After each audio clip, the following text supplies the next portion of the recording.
This is my ACT stats project. So first you're going to enter the date of the test and your 4 sections from the 4 sections on the ACT.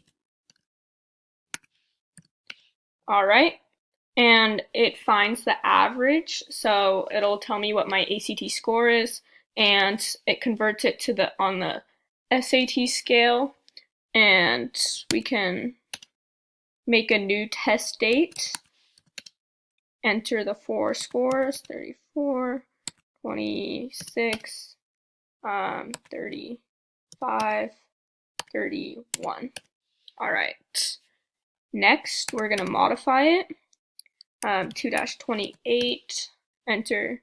Let's say I took it on 3-1, 34, 31, 29, 24. I don't know.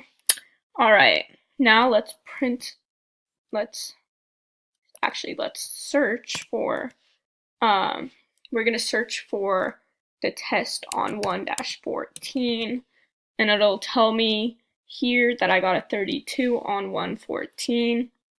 All right, now let's print all the information, and we can click 5, and it'll tell me my best score was on 1-14, and I got a 32.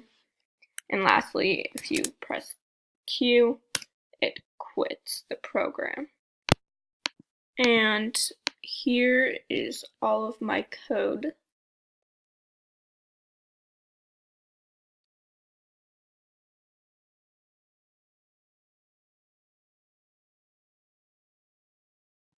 Thank you.